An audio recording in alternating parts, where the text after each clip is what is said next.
Ang kwento ni Tomby.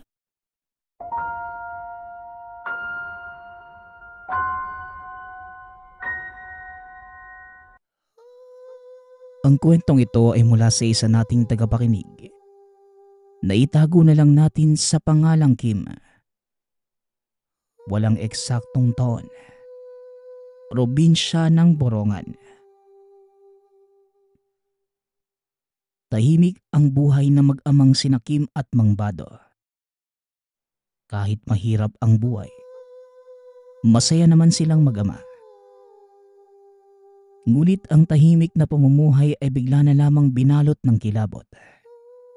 Nang magbago ang ihip ng hangin sa baryo.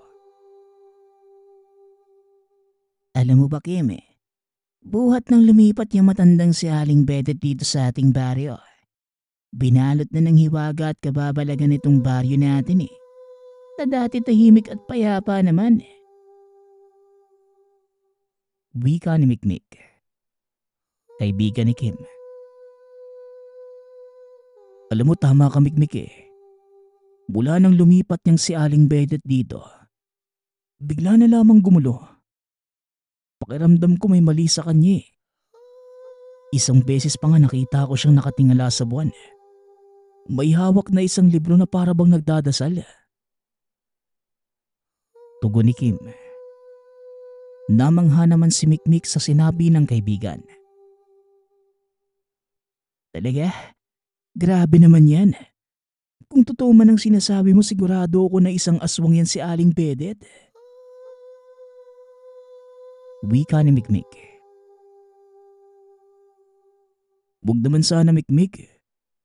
Pero may mga kwento nga tungkol sa kanya na kumakalat. Ang sabi ng iba, may kakayahan daw siyang manggamot. Pero may kapalit na hindi mabuting bagay. Marami nga rin ang nagsasabing may mga nakakatakot na pangyayari sa paligid ng bahay niya tuwing gabi.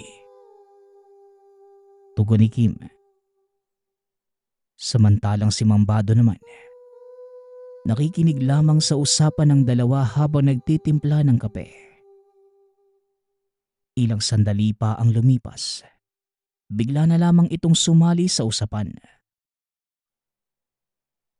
Anak, hindi dapat nating kagad hinuhusgahan ng iba.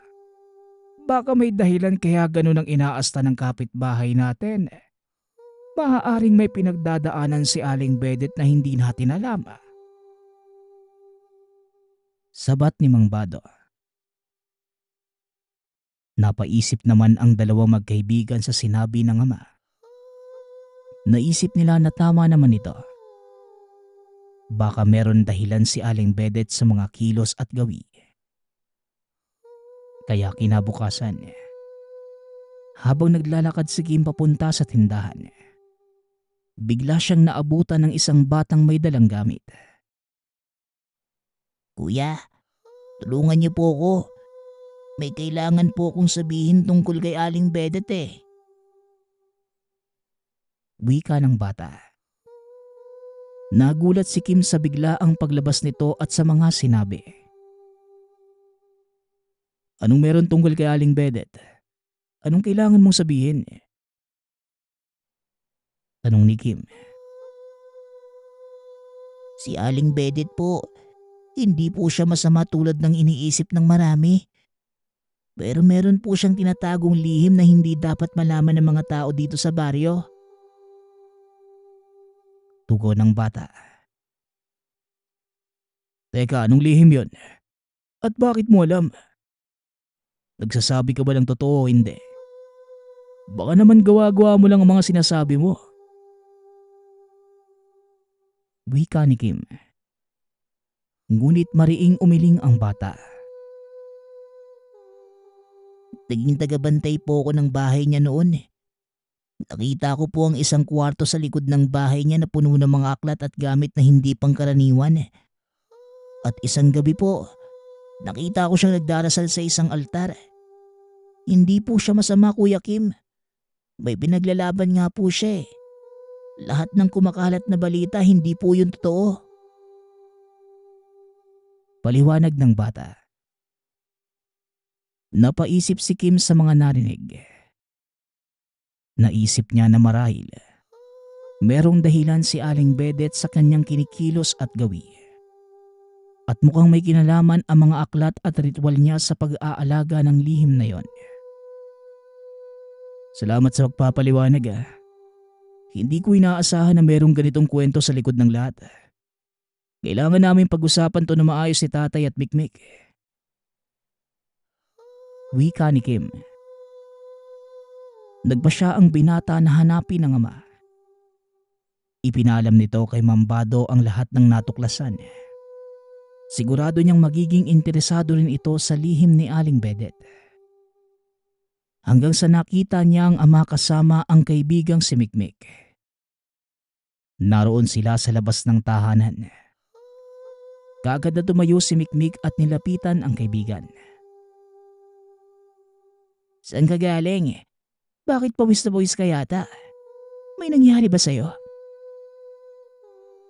Tanong ni Mikmik. Naupo naman si Kim sa tabi ng ama. May isang batang lumapit sa akin kanina eh. Ang sabi niya, bali ang mga paratang kay Aling Bedet. Sa tingin niyo, totoo kaya yun? Dati daw siyang tagapagbantay ni Aling Bedet ng bahay eh. Tugon ni Kim. Tulad ng sinabi ko anak, hindi natin pwedeng husgahan kagad si Aling Bedet. Kailangan nating malaman ang buong kwento bago tayo magpasya. Wika ni Mang Bado. Kung ganoon, ano na po ang plano natin eh? Hindi tayo pwedeng basta-basta magtanong kay Aling Bedet tungkol doon eh. Baka isipin niya pinaghihinalaan natin siya eh. Tugon ni Mikmik. Napatango na lamang ang mag-ama. Sa tingin ko, kailangan natin siyang makausap na maayos. Baka pwedeng makiusap tayo na makilala siya na mas mabuti. Maaaring may dahilan kung bakit siya nagkakaganon eh. Dagdag ni Kim. Kaagad namang sumang-ayon si Mang Bado. Tama ka anak.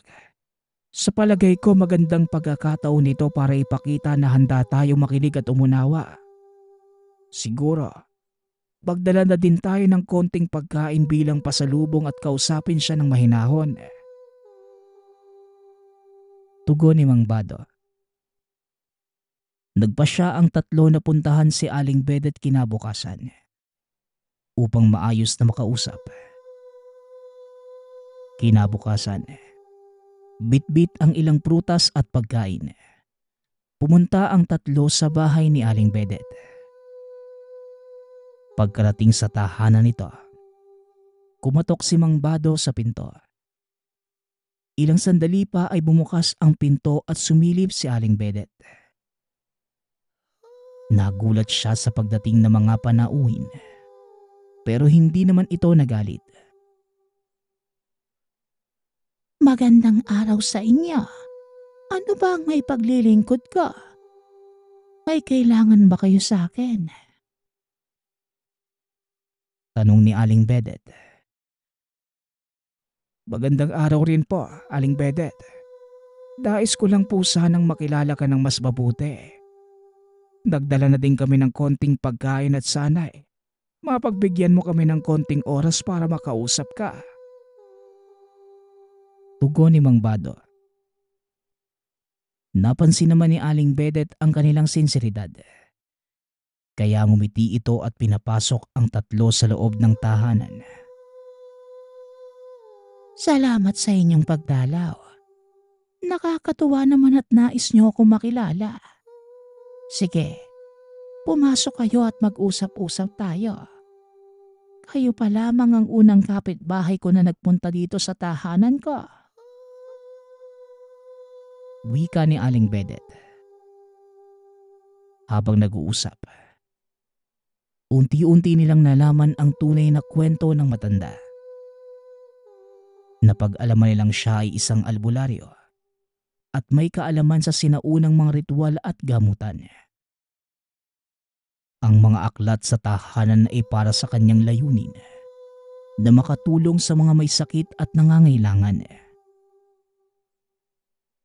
Aling Bedet, patawad po kung may mga nagkalat na maling balita patungkol sa iyo.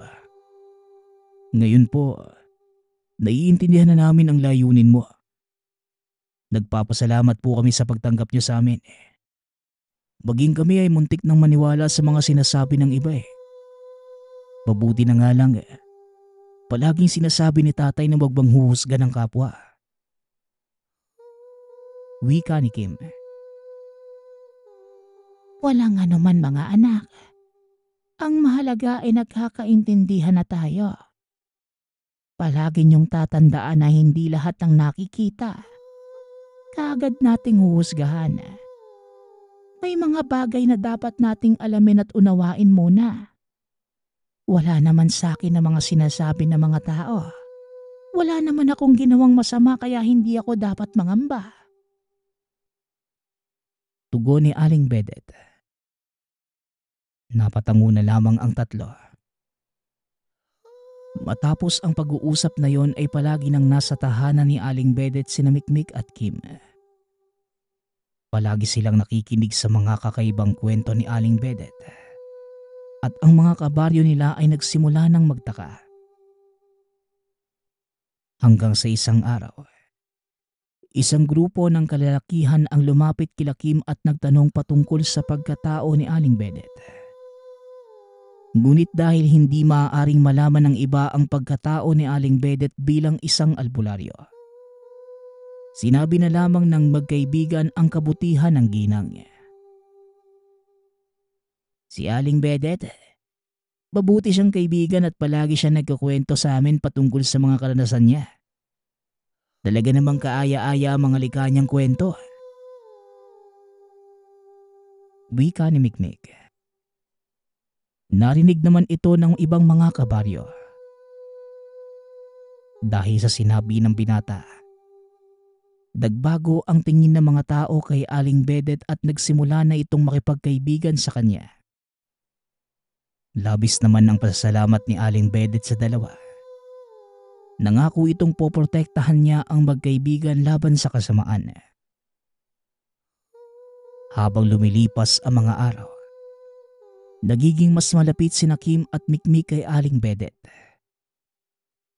Hindi lamang sila nagiging tagapakinig ng mga kwento, kundi natuto rin sila ng mga mahahalagang aral sa buhay at ilang lihim na karunungan mula sa albularyo. Isang gabi, habang nagkwekwentuhan ang tatlo sa loob ng tahanan ni Aling Bedet, biglang nagdilim ang kalangitan at bumuhos ang malakas na ulan. Nagkaroon ng malakas na kulog at kidlat na tila may paparating na panganib.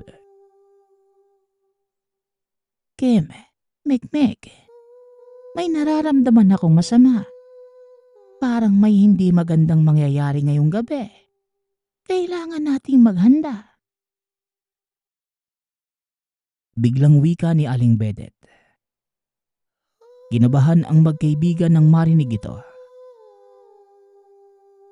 Ano pong ibig niyong sabihin, Aling Bedet? Ano po ba ang dapat naming gawin? Tanong ni Kim.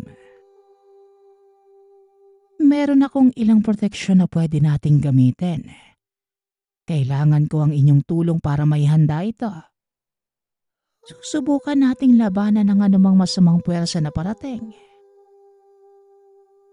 Tugon ni Aling Bedet. Nagmamadali silang naghanda ng proteksyon. Pinuno ni Aling Bedet ang paligid ng tahanan ng mga espesyal na halaman at nilagyan din ng mga pangontra ang bawat sulok. Habang si Kim at Mikmik naman, tumulong na sa pag-aayos ng mga ito. Habang abala ay biglang may kumatok sa pinto. Si Mang Bado. Basang-basa sa ulan at mukhang may dalang masamang balita. Aling Bedet, Kim, Mikmik, may grupo ng mga tao na mukhang may masamang balak. Papunta sila dito sa tahanan nyo. Kailangan natin maging handa. Wika ni Mang Bado. Kaagad naman itong pinapasok ni Aling Bedet sa tahanan. Huwag kayong mag-alala, Bado. Nagawa na namin ang mga kailangang proteksyon. Kailangan nating magtiwala sa mga ito at manatiling kalmado. Tugon ni Aling Bedet. Hindi nagtagal.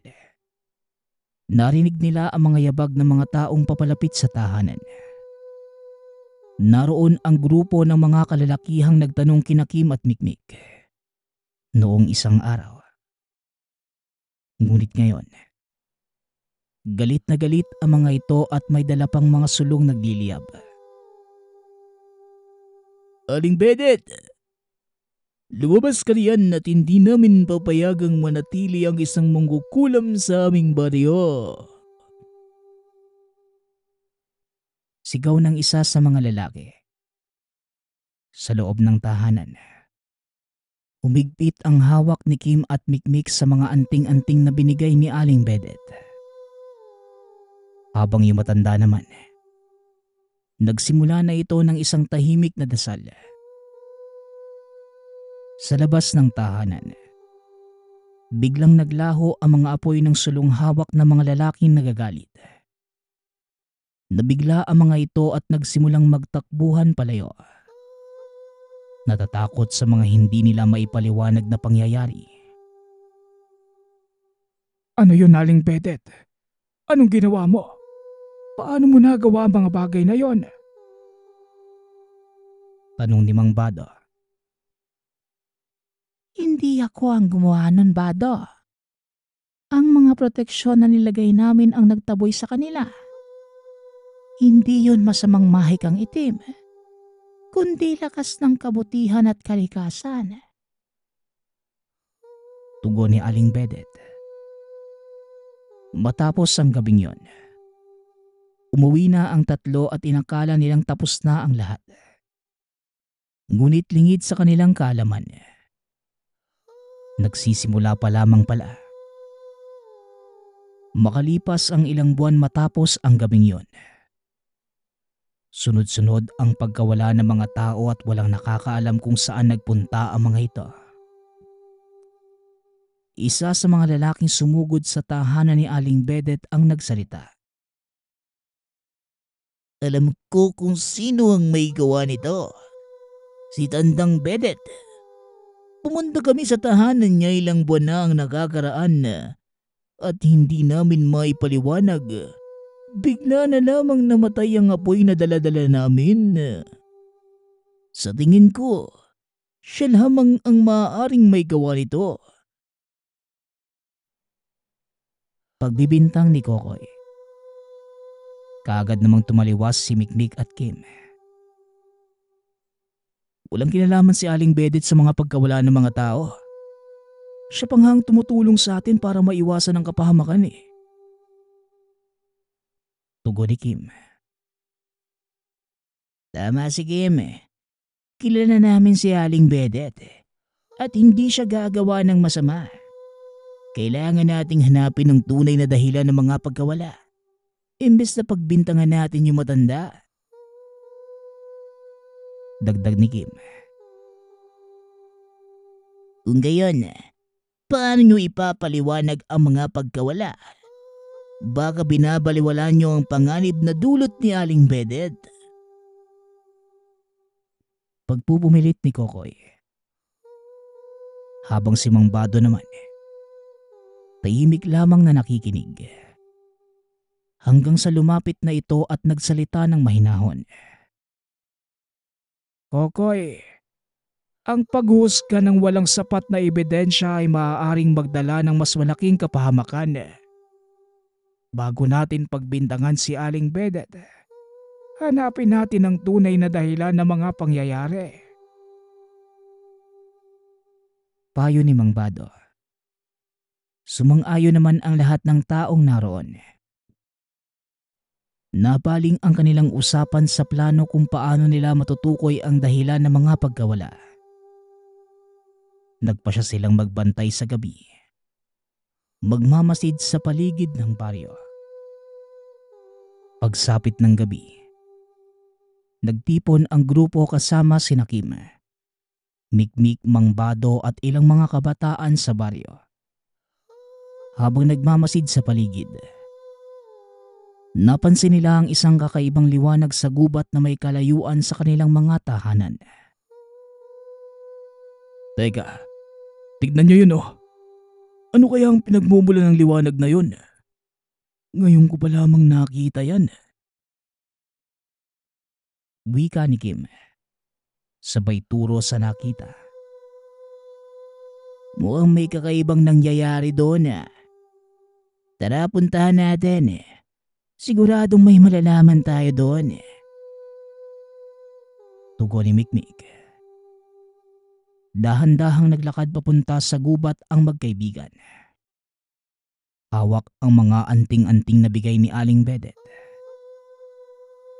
Nang malapit na sila sa pinagmumula ng liwanag, nakakita sila ng isang grupo ng mga taong nakasuot ng itim na balabal na tila gumagawa ng ritual. Ito na yata ang tunay na dahilan ng pagkawala. Kailangan malaman natin kung ano ang ginagawa nila. Wika ni Mang Bado. Habang pinagmamasdan ng grupo, bigla silang may narinig na tinig mula sa likuran. Si Aling Bedet. Napansin pala ang kanilang pag-alis, kaya sumunod ito sa kanila. Narinig ko ang mga plano ninyo. Alam kong merong masamang puwersa sa likod ng mga pagkawala. Ang mga taong ito ay mga tagasunod ng itim na mahika. Kailangan nating pigilan ang kanilang ritual bago pa nila mapahamak ang buong baryo. Wika ni Aling Bedet. Napatingin sa kanya ang lahat. Paano po natin sila mapipigilan, Aling Bedet? Mukhang malakas ang puwersa nila eh. Tanong ni Kim. May mga kasangkapan ako na maaaring makapigil sa kanilang ginagawa. Kailangan ko ang tulong nyo upang magawa ang mga ito. Tugon ni Aling Bedet.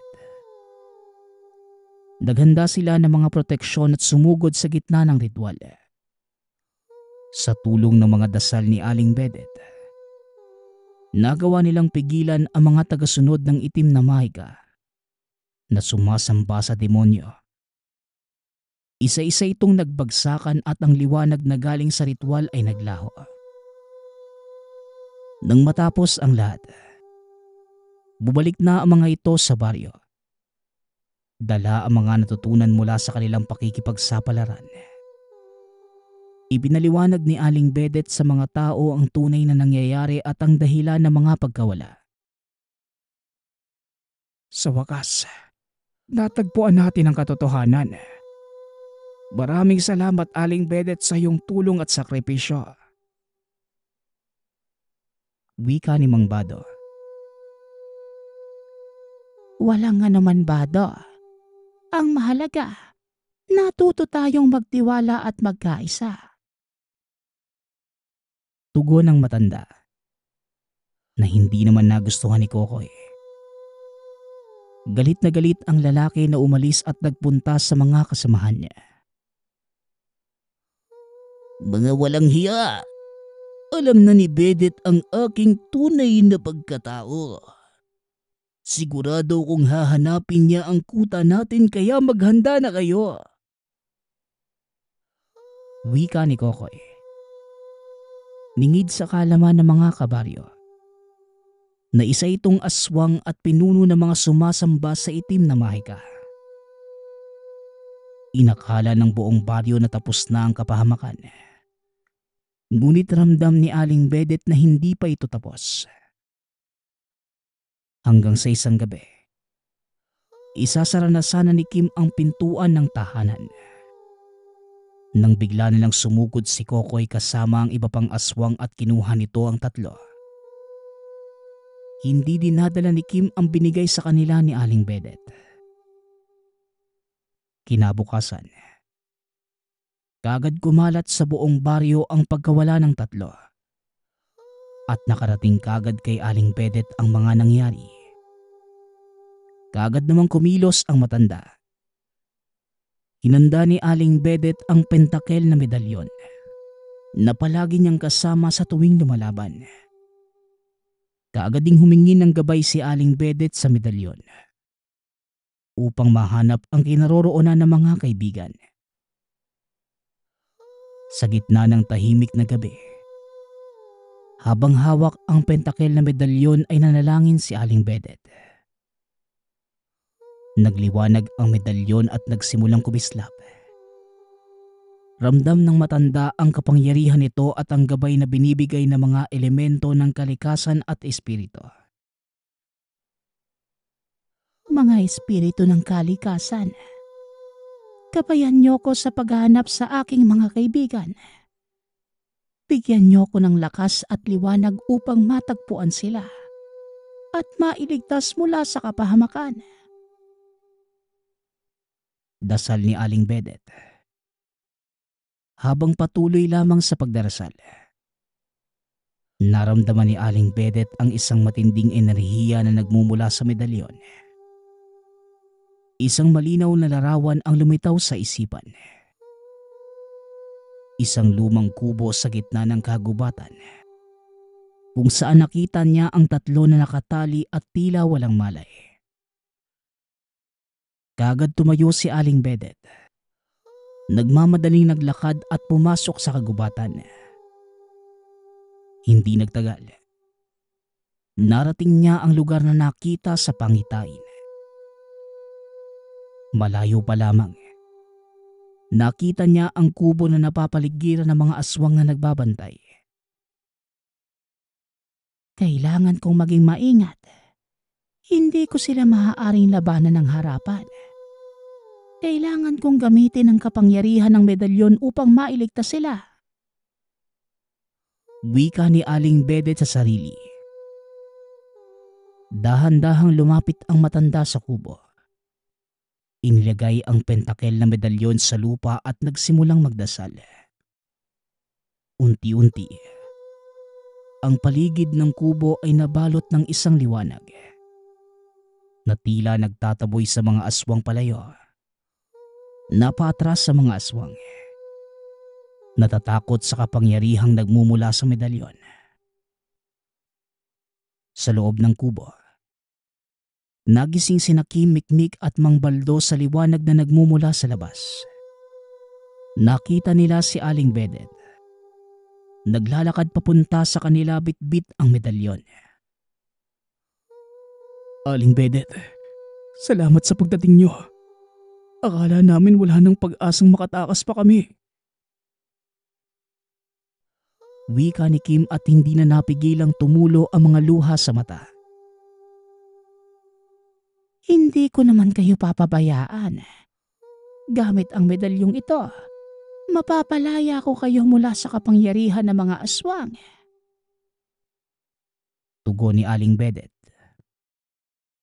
Sa isang mabilis na galaw, tinanggal ng matanda ang mga tali ng tatlo. Kasabay nito ang liwanag mula sa medalyon ay naging mas maliwanag pa, na tuluyang nagtaboy sa lahat ng aswang sa paligid. Nang makalabas mula sa kubo, nagpasalamat ang tatlo kay Aling Bedet. Niyakapan ng mga ito ang matanda. Salamat Aling Bedet Utang namin sa iyo ang aming buhay. Mabuti na lamang at nahanap mo kami. Pasasalamat ni Mikmik. Walang anuman yun mga anak. Ang mahalaga ay ligtas kayo. Palagi niyong tatandaan na patuloy lalaban ng kabutihan sa kasamaan. At palaging may lakas at proteksyon sa likod ng pananampalataya at pagkakaisa. Tugon ni Aling Bedet. Ngunit bigla na lamang dumating si Kokoy. Hindi ko hahayaang manaig ka na naman ngayon, tanda. Walang makakalabas ng buhay. Sigaw ni Kokoy. May binato itong kahoy na matulis ang dulo. Nakagad namang tumama kay Mang Bado. Aray! Walang hiya ka, Kokoy. Isa kang kalaban na taswang. Paano mo ito nagawa sa amin? Wika ni Mang Bado. Tuluyan na itong bumagsak sa lupa, hawak ang sugatan na gawa ng matulis na kahoy. Tay, hindi. Pagbabayaran mo ito, Kokoy. Bakit mo ginawa to sa tatay ko? Wika ni Kim. Kaagad nitong nilapitan ng ama. Hinubad ang damit at tinali sa sugat ng ama. Mabuti na lamang. Tumama lamang sa kanang braso ang kahoy. Kokoy, tigilan mo na ito. Hindi magtatagumpay ang mga kasamaan mo. Wika ni Aling Bedet. Habang tinataas ang pentakel na medalyon na nagsisimulang magliwanag muli. Hindi mo ako mapipigilan, tanda. Mas makapangyarihan ako kesa sa iniisip mo. Hinding-hindi ako padadaig sa inyo. Sigaw ni Kokoy habang lumalapit sa kanila. Hawak ang isa pang kahoy na matulis at may kung anong malakas na enerhiya ang bumabalot sa aswang. Habang papalapit si Kokoy, nagsimula itong magbago ng anyo. Hanggang sa tuluyang nakapagpalit ng kaanyuan. Mapupula at nagliliyab ang mga mata na tila nagbabaga. Lumaki din ang katawan. Tumulis ang mga ngipin at kuko. Anong gagawin natin, Aling Bedet? Mukhang katapusan na natin ang araw na ito. Tanong ni Mikmik. Nanginginig ang binata dahil sa takot. Manatili lamang kayong malapit sa akin, mga anak. Gagamitin natin ang kapangyarihan ng medalyon upang labanan si Kokoy. Magtiwala lamang kayo sa Diyos at sigurado kung hindi niya tayo papabayaan. Tugon ni Aling Bedet habang inilalagay ang medalyon sa gitna nila. Nagdasal ito ng taimtim. Sa bawat salitang lumalabas sa bibig ni Aling Bedet, mas lalong lumalakas ang liwanag ng medalyon. Tila isang pader ng liwanag na pumapaligid sa kanila at tumutulak palayo kay Kokoy. Hindi mo ko mapipigilan, tanda. Wala kang laban sa akin. Ako ang malakas at ako ang mananaig. Sigaw ni Kokoy. Ngunit napapatras ito sa tindi ng liwanag. Sa gitna ng labanan, naramdaman ni Kim ang kalungkutan at takot para sa ama. Nanalangin ito ng taimtim. Humihiling ng tulong mula sa banal na pamilya. Hanggang sa isang matinding liwanag ang bumalot kay Mang Bado. Biglang naghilom ang sugat sa kanang braso. Muli na itong nakatayo. Sabay-sabay nanalig ang apat. Sa pagsasama-sama ng kanilang dasal at lakas, mas lalong nagliwanag ang medalyon. Binalot nito ang buong katawan ni Kokoy.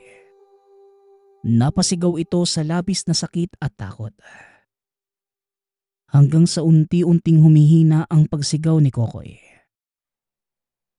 Kasabay nito ay unti-unti ding nawawala ang liwanag. Hanggang sa tuluyan na itong naglaho. Naglaho na lamang din si Kokoy na parang bula. Muling napuno ng katahimikan ang buong baryo. Tapos na. Ligtas na tayo. Wala na ang panganib sa ating baryo. Kaya hindi na kayo kailangang matakot pa. Wika ni Aling Bedet. Hinihingal man ang matanda. Ngunit hindi matatanggal ang ngiti nito sa muka. Maraming salamat, Aling Bedet. Hindi namin alam kung anong gagawin namin kung wala ka. Tugon ni Kim. Salamat sa iyo, Aling Bedet. Hindi lang sa pagliligtas sa amin, kundi sa pagtuturo sa amin ng lakas ng pananampalataya at pagkakaisa. Dagdag ni Mang Bado. Sa wakas, babalik na ang kapayapaan sa ating baryo. Alam namin palagi kang nandyan para protektahan kami. Wika ni Kim. Oo mga anak, lagi kayong magtiwala sa kabutihan at sa isa't isa. Yan ang tunay na lakas natin. Tugon ni Aling Bedet. Hanggang sa bigla na lang itong nawala ng malay. Kaagad naman itong binuhat ni Mang Bado at nagpunta sa tahanan. Ilang araw na walang malay si Aling Bedet. Dahil sa labis na paggamit ng lakas. Palagi naman itong binabantayan nila Kim. Nang mga sumunod na araw ay nagising na ito. Nagdiwang ang buong baryo sa kaligtasan at nagpasalamat kay Aling Bedet. Natutunan nilang pahalagahan ang bawat isa. Ang kapangyarihan ng pagkakaisa at pananampalataya. Lagi itong mananaig laban sa anumang kasamaan. Bumalik sila sa baryo. Dala ang bagong pag-asa at tibay ng loob. Ang medalyong pentakel ay muling pinatunayan ng kapangyarihan nito. Hindi lamang sa pagtutulak ng kasamaan, kundi sa pagpapatibay ng kanilang pananampalataya at pagkakaibigan. Mula noon, naging mas maingat at nagkaisa ang buong baryo. Natuto silang magtiwala sa isa't isa at pahalagahan ang kanilang samahan. Sa tulong ni Aling Bedet at ng pentakel na medalyon, natutunan ng buong baryo na labanan ng anumang pagsubok na darating sa kanilang buhay. Hanggang sa ilang taon pa ang lumipas. Tuluyan nang namaalam si Aling Bedet. Ngunit bago pa yun mangyari, iniwan ni Aling Bedet ang pentakel na medalyon sa buong baryo bago pumanaw.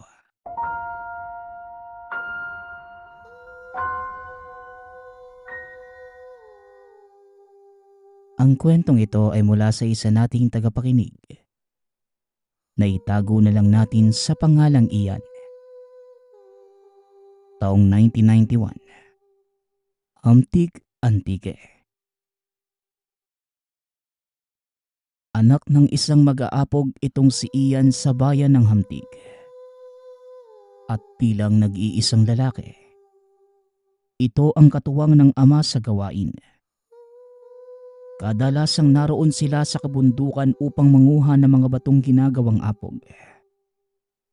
Ikinakarga nila ito sa kalabaw at marahang binababa papunta sa kanilang tahanan. Simpleng bata lamang itong si Ian. Iniidolo nito ang tiyuhi na isang kilalang manggagamot sa lugar. Kapag wala silang luto ng apog, madalas ay nasa tahanan ito ng tiyuhin upang magpaturo ng panggagamot.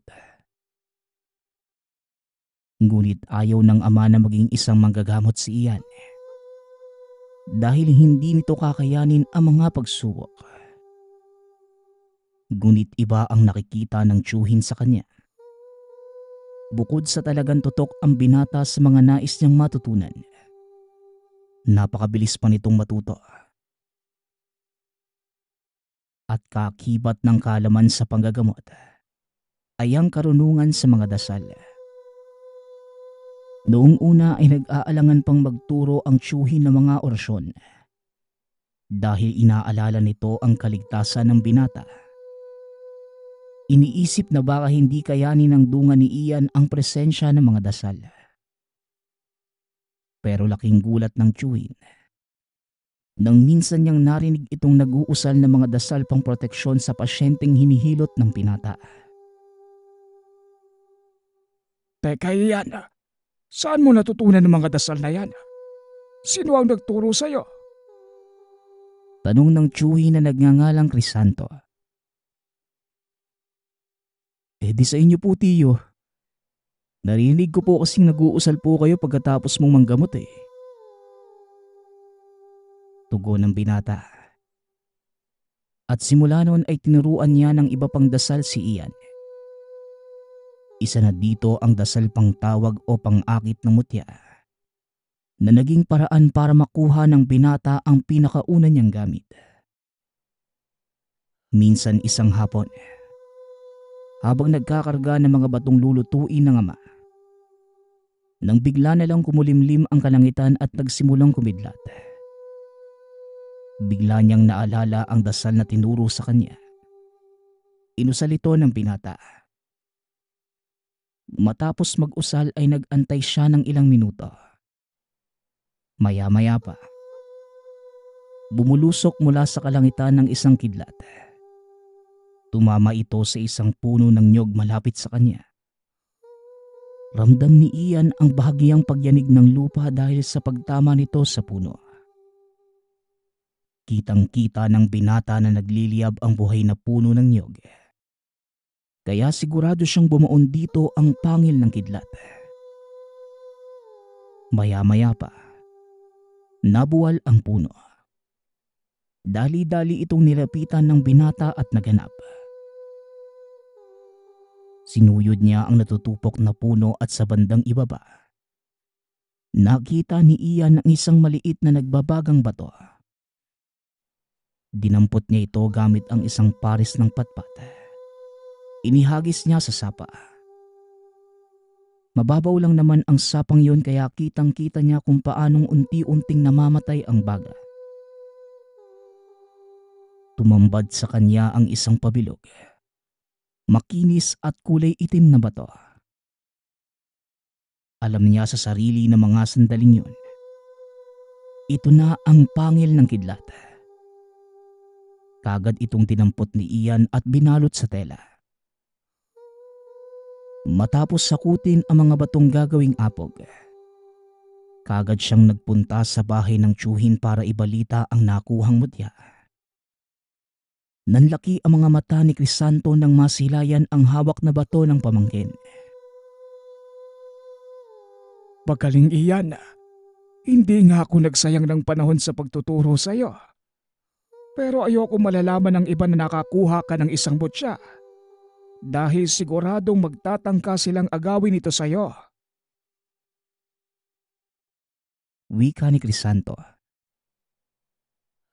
Napatango lamang ang binata bilang pagsang-ayon. Kagad din niyang kinonsagra ang nakuhang mutya sa tulong ng mga dasal panglinis at pangkonsagrang tinuro din sa kanya. Ilang araw pa ang nakalipas. Nagawa na niya itong paganahin. Kumapit na din sa kanya ang kakayanan ng mutyang kung tawagin ay batong kilat. Namangha ng husto si Crisanto sa pinakita ng pamangkin. Hindi nito inaakala na magiging napakabilis ng paglago ni Ian sa larangan ng espiritual. Hanggang sa isang araw, nasubukan ng binata ang bago niyang kakayanan.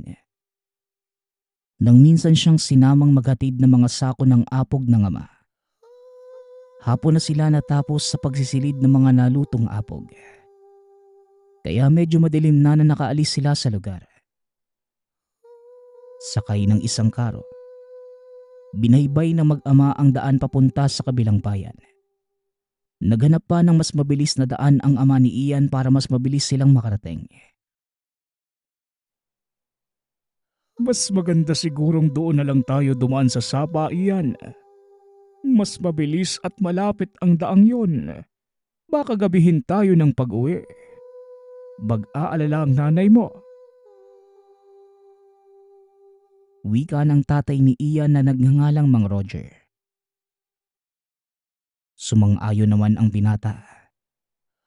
Tinahak nila ang daan pababa ng sapa at nang makatawid sa kabilang baryo, bigla na lamang huminto ang kalabaw na may hilang karo. Buwaba si Ian para hilahin ito ngunit kahit na anong gawin ng binata, ayaw sumunod ng kalabaw. Hanggang sa tuluyan na itong napaluhod sa lupa. Anak, Mukhang pagod na ang kalabaw natin. Wika ng ama. Imposible tay. 3 sako lang naman ang karga natin eh. Tsaka hindi pa naman ganun kalayo ang nalalakad niya. Tugon ni Ian. Ngunit natigilan ang binata sa pagsasalita nang marinig niya ang isang kakaibang ingay mula sa kakahuyan sa gilid ng daan. Para itong tunog ng naglilimlim na inahing manok. Noong una ay mahina lamang, hanggang sa palakas na ito ng palakas. Kasunod ng tunog, ang mga kaluskos ng damo sa paligid. Kagad sinabihan ni Ian ang ama na bumaba sa karo at sumuot sa ilalim nito. Pinakiramdaman ng binata ang mga pagkilos sa paligid. Nawala na ang mga ingay ng kulisap maging ang mahinang pag-ihip ng hangin. Tay, huwag kang gagawa ng ingay. May aswang po sa paligid. Wika ni Ian.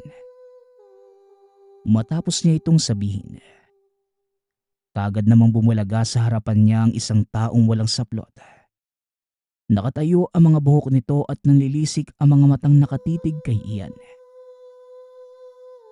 Panay din ang pagtulo ng laway ng taong yon, na tila gutom na gutom. Walang ano-ano. Bigla itong tumakbo papasugod kay Ian. Gamit ang mga dasal na natutunan sa kanyang tiyuhin, sinubukan ng binatang tigalpuhin ang nilalang. Sa awa ng Diyos ay gumana naman ito.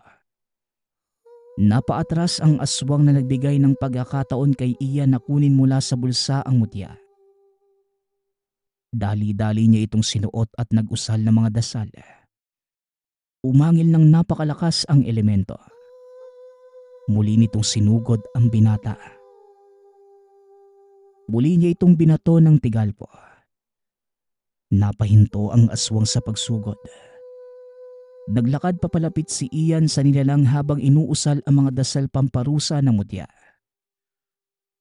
Unti-unti ay napaluhod niya ang aswang. Nang halos 1 metro na lamang ang layo ng binata mula sa elemento. Kagad niyang tinutok sa leeg nito ang kanang daliri. Sabay akto na tila ginigilitan niya ito ng leeg. Maya-maya pa, nangisay ang aswang at tuluyang bumagsak sa lupa.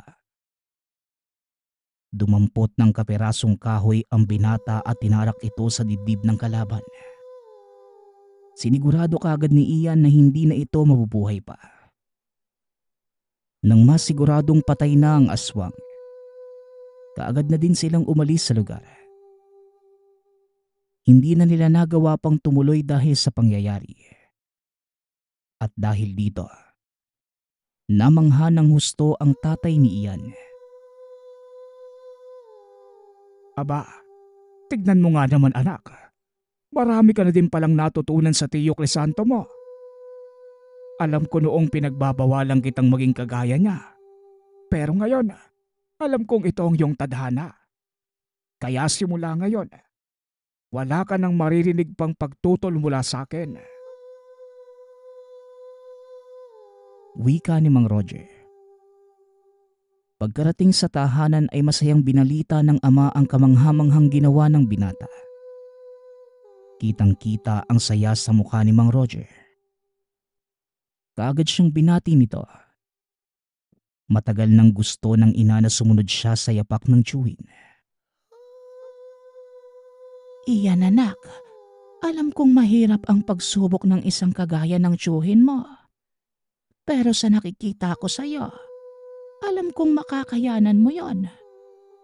Huwag ka lang mawawalan ng tiwala sa Diyos at sa kakayanang pinagkaloob niya sa'yo. Wika ng nanay ni Ian na nagngangalang Aling Marta. Hindi rin maitago ng ama ang pagmamalaki sa nagawa ni Ian. Pero alam ng mag-asawa na isa pa lamang ito sa maraming hamong kakaharapin ng anak. Anak, nag-aalala ako sa maraming mangyayari sa iyo. Iba ang mundo ng espiritual. Wika ni Mang Roger. Kaagad namang tumugon si Ian. Alam ko po yun, tay. Huwag po kayo mag-alala. Hindi naman po ako pababayaan ni Tio Crisanto eh. Tugon ng binata. Simula ng araw na yon, hinayaan nilang tutukan ni Ian ang pagsasanay sa pagiging manggagamot. Sa tulong ng tiyuhin ay mabilis na nagamay ng binata ang lahat ng mga tinuturo sa kanya ng guro. Hanggang sa isang hapon, habang nagpapahinga ay sinabihan siya ng tiyuhin na may gagamutin sila sa kabilang bayan. Pero sa pagkakataong yon, siya lamang mag-isa ang lalakad. Bakit naman po, Tiyo? Hindi niyo po ba ako sasamahan? Tanong ni Ian. Hindi iyan. Maraming pasyente ang magpupunta dito bukas. Ayoko naman silang biguin. At isa pa alam ko namang kaya mo na. Tugon ni Crisanto. Bagaman may alinlangan, pumayag ang binatang puntahan ang pasyente sa kabilang bayan. Ngunit lingid sa kaalaman ni Ian na isa palang biktima ng barang ang gagamutin. Kinabukasan, maaga itong umalis ng kanilang tahanan. Bitbit ang mga gamit na kakailanganin. Matyaga niyang nilakad ang daan papunta sa tahanan ng pasyente. Pagkarating doon ay nakita niya na napakadaming tao sa labas ng bahay nito. Nang makita ng mga tao si Ian, napako ang tingin nila sa binata. Naririnig ni Ian ang mga bulong-bulungan ng mga ito. Kadalasan, mga tanong kung sino siya at ano ang ginagawa niya doon. Ngunit hindi na lang niya ito binigyang pansin, sapagkat nakatuon na ang atensyon niya sa gagamuting pasyente. Laking pagtataka ng binata kung ano ang ginagawa ng napakaraming tao sa labas ng tahanan nito. Kaya naman kaagad siyang pumasok. Tumambad sa kanya ang isang matandang may hawak na mga sanga ng punong may dahon. At sa ayos ng matanda, malalaman mo kaagad na isa itong albularyo. Nanginginig ba ang katawan nito habang patuloy na winawasiwas ang dahon sa ibabaw na nakahigang babae? Kasabay ng pagkumpas ng mga kamay na matanda, ay walang tigil niyang pag-uusal ng kung anong mga dasal. Noon pa lamang ito narinig ng binata. Ngunit nang pakinggan niya itong mabuti, napag-alaman niyang mali ang pagbigkas na matanda. Mawalang galang na po, Manong. Ako nga po pala si Ian, pamangkin at estudyante ni Crisanto. Isinugo niya po ako dito para sa isang pasyente. Maaari ko po bang malaman kung nasaan ito? Wika ni Ian. Nagsipaglingunan sa direksyon niya ang lahat ng naroon. Dahil naantala ang ginagawang panggagamot ng matanda, kaagad siyang sinita nito. Aba, sino ka naman sa akala mo? Hindi mo ba nakikitang ginagamot ko na ang pasyente? Sige, umuwi ka na at sabihin mo sa guro mong pinauwi ka ni Tatang Octavio. Wika na matandang manggagamot. Ngunit nanatili lamang ang binata at pinapanood ang ginagawa ng matanda. Talagang mali ang pamamaraan nito. Pilit niyang pinapasanib ang may kagagawan ng pinsala sa pasyente. Mawalang galang na po, Tandang Oktubre. Pero mali po ang ginagawa niyo eh. Hindi po sasanib ang nilalang sa ganyang pamamaraan. Wika ng binata. Uy bata, Octavio ang pangalan ko, hindi Oktubre. At bakit mo naman ako tinuturuan? Sa palagay mo ba mas magaling ka pa kaysa sa akin? Pwes sige, ikaw ang magtuloy ng ginagawa ko. Tugon ni Mang Octavio. Naupo lamang ito sa isang sulok. Kaagad namang pumagitna si Ian at inalis ang mga dahong nakatapal sa katawan ng pasyente. Pinaupo niya ito ng maayos sa isang upuan at kinausap. Matapos yon ay nagsimula na siya sa pagpapasanib sa gumagambala sa pasyente. Nakaupo lamang sa tapat ng babae si Ian, habang nakatapat ang kamay sa noo nito. Sinasadya niyang ilakas ng orasyon ng pagpapasanib para marinig ito ng matanda. Maya-maya lang, bigla na lamang hinimatay ang babae. Natawa naman si Mang Octavio at kagad sinabing, Ano ba yung ginagawa mo? Mukhang imbes na papasukin mo ang nilalang mukhang inalisan mo naman ng kaluluwa yung pasyente mo. Alam mo ba ang pinagagagawa mo, bata? wika na matanda. Kagad naman siyang nilingon ni Ian at sinabing, Alam mo Mang Oktubre, Mang Octavio pala. Kailangang patahanin ang kaluluwa ng isang tao bago makapasok ang isa pa. Dapat alam mo yan. Matagal ka nang manggagamot, di ba? Tugon ng binata. Dahil dito ay natahimik na lamang ang matanda. Hindi na ito muling nagsalita pa at pinanood na lamang ang ginagawa ng binata. Matapos mag-usal ni Ian ng isa pang dasal, muling nagkamalay ang pasyente. At sa pagkakataong yon, nagsimula nang magtanong si Ian. Sino ka? At ano ang dahilan ng panggagambala mo sa babaeng to? Tanong ni Ian. Napangiti ang pasyente at dahil doon, nasigurado ng binata na ang kausap niya ng mga sandaling yon ay yung mismong mambabarang. Sa wakas, isang matinong kalaban. Sige, dahil nagawa mong papasukin ako sa katawan ng babaeng ito, magpapakilala ako sa'yo. Wika ng nakasanib. Nagpakilala ito sa pangalang Biseng. Sinabi pa nitong kasabwat niya ang matandang si Octavio. Kaagad namang napatayo ang matanda at akmang aalis na sana ito, nang bigla siyang hawakan ni Ian sa damit. Sandali lang Mang Oktubre. Mukhang may kailangan kang ipaliwanag sa akin. Ikaw naman mambabarang. Mamaya tayo magtutos. Wika ni Ian. Sabay ihip ng dasal sa dulo ng hintuturo at tutok nito sa dibdib ng pasyente. Nangisay ang katawan nito na tila kinukuryente at nawala ng malay. Matapos yon, hinarap ni Ian ang matandang manggagamot. Simulan mo na ang pagpapaliwanag, tanda. Wika ng binata habang nakatayo sa harap ng matandang manggagamot. Pero patuloy itong nagmatigas. At ano namang gagawin mo kung hindi ako magsalita, Aber?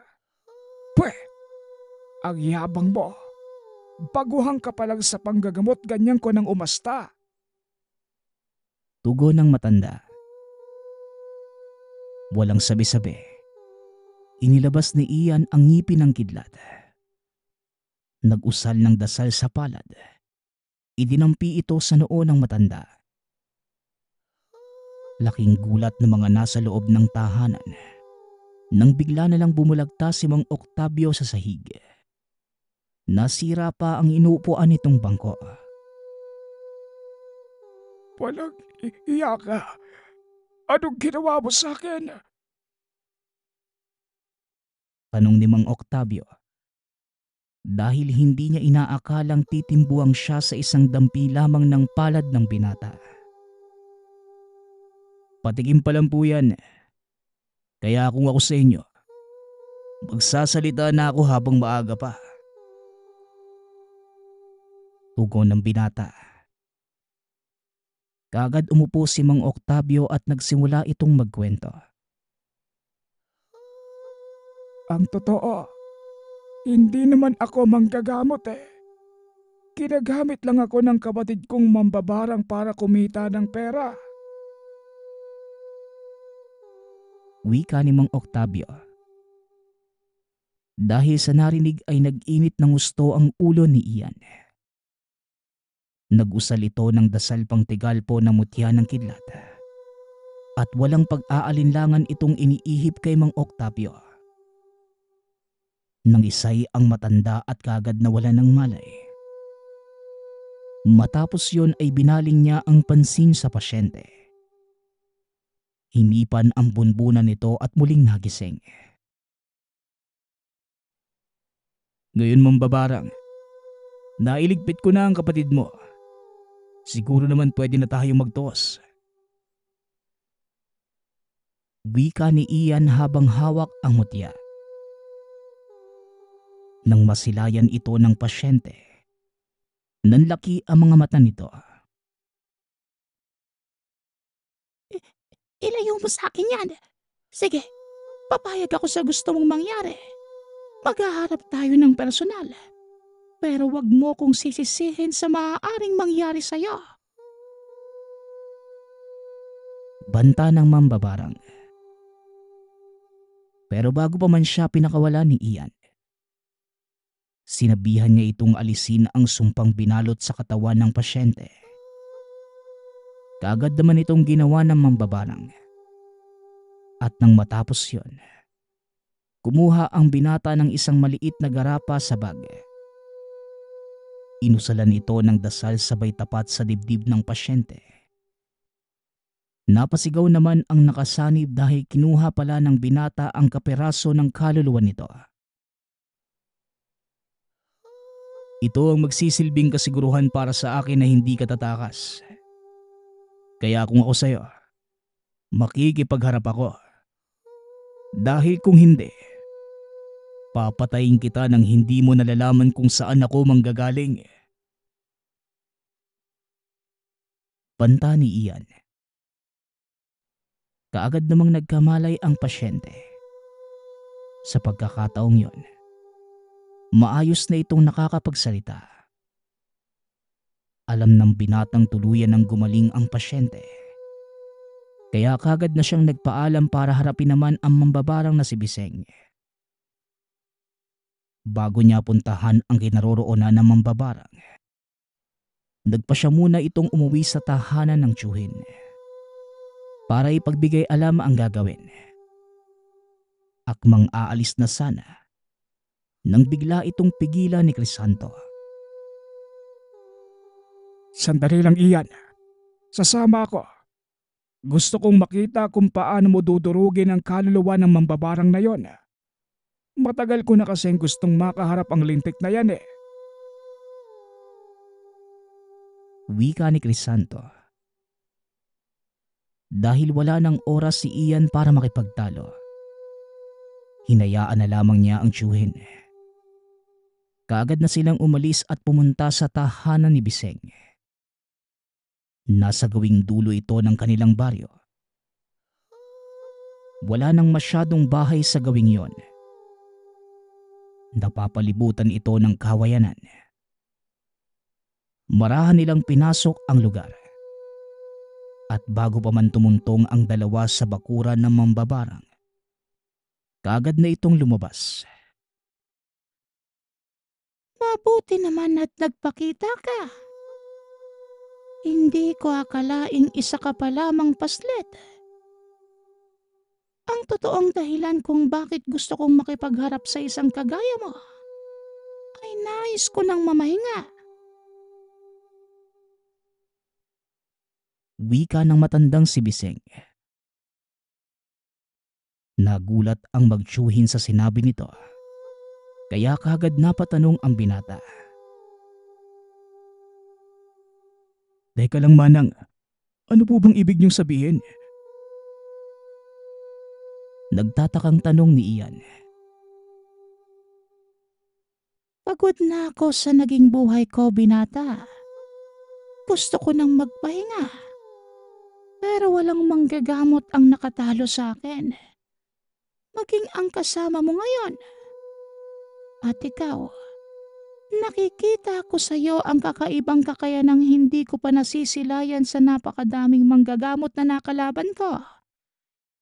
Iho, nakikiusap ako sa iyo. Tapusin mo na ang mga paghihirap ko. Pagmamakaawa na matanda. Biglang nakaramdam ng awa si Ian. Hinarap niya si Crisanto at pinatotohanan nito ang sinasabi ni Biseng. Nakaharap na din pala ito ng tiyuhin. Ngunit sa kasamaang palad, hindi nagawang talunin ni Crisanto ang matanda. Alam kong kaya mong tanggalin sa katawan niya ang sumpa iyan. Ipagkaloob mo ang kahilingan ng matandang yan. Wika ni Mang Crisanto. Nang ibaling ni Ian ang tingin kay Biseng. Nakaluhod na ito. Kagad itong nilapitan ni Ian at dinampi ang palad sa noo ng mambabarang. Nag-usal siya ng dasal pangkalas ng kakayanan. At maya-maya lamang ay bumagsak ang katawan ng matanda. Dali-dali naman niya itong sinalo. Nang tignan ito ni Ian ay nag-iba na ang itsura ng matanda. Naging maamo ito at napakaaliwalas ng aura. Salamat, iho. Sensya ka na. Marami akong pinahirapan para lamang mahanap ang manggagamot na makakagapi sa akin. Ang tanging kahilingan ko sa iyo, gamitin mo lamang sa kabutihan ang malakas mong kapangyarihan. Huwag kang tutulad sa akin. Huwag mong hayaang lamunin ng kasamaan ang iyong puso, iho. Wika ni Biseng sabay haplos sa mukha ni Ian. Sa hindi malamang dahilan, kusang tumulo ang luha ng binata. Maya-maya pa, tuluyan ng pumanaw si Biseng. Pero bago ito tuluyang mawala, labis-labis ang pasasalamat niya sa binata. Hindi rin lubos akalain ni Ian na ganon ang kahahantuhan ng kanilang pagharap. Isang mapayapang pagsuko ang ginawa ng mambabarang sa isang batang manggagamot na ang tanging tangan ay patungkilat